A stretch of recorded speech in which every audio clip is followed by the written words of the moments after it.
Nagpakawala na naman ng panibagong pick-up line si Senadora Miriam Defensor Santiago. Bilang batikos yan, laban sa mga politikong nangangampanya na daw kahit sa susunod na taon pa ang eleksyon. Maghahain din daw siya ng panukalang batas tungkol dito. Ang mainit na balita, hatid ni Athena Imperial. Ano ba talaga ang hanap ninyo sa buhay? Kamukha lang kayo sa isang klase kung saan sabi ni teacher, class, anong gusto nyong maging paglaki ninyo? 1. Gusto ko maging piloto. Nena, gusto kong maging teacher. Maria, gusto kong maging mabuting ina. Pedro, gusto kong gawing ina si Maria. Huwag mong insultuhin ang mga taong pangit dahil sila ang rason kung bakit ka maganda.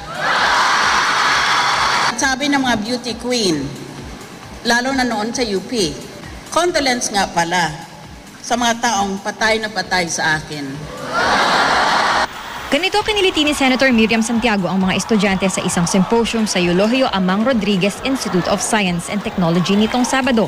Pagkatapos magpatawa, nagseryoso na ang senadora. At ang pinuntirya niya, mga maagang nangangampanya. Kapansin-pansin daw kasi na ngayon pa lang ay may mga advertisements na sa radyo, telebisyon at mga pahayagan ang mga gustong maging senador. Kahit Pebrero 2013 pa dapat magsimula ang kampanya. Maga pa nga ng kampanya na pag nakaw pa kaya ng pera, di maaga din sila. Why a premature campaign is no longer a crime is the result of a legal technicality, the effect of which is to give the law a bad name. Kaya kung minsan walang tiwala ang tao sa abogado dahil mahilig sila magrason kung minsan nagbaluktot. Kaya naging ganyan ngayon ang sistema natin na pwede ka na palang mangampanya na hindi pa campaign period.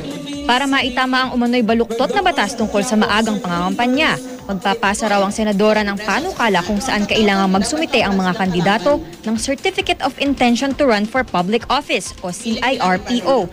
6 na buwan bago ang deadline ng filing of a Certificate of Candidacy. Sa ilalim umano ng panukalang ito, ang mga nag-file ng CIRPO ay bawal mag-endorso ng mga produkto o serbisyo, magtrabaho o mag-advertise sa media, at lumahok sa mga aktibidad na tinuturing ng COMELEC na premature campaigning dahil ito ay ituturing na electioneering. Umapela rin ang senadora sa mga estudyanteng magprotesta gamit ang social media tulad ng Facebook at Twitter laban sa mga maagang nangangampanya. Athena Imperial, GMA News.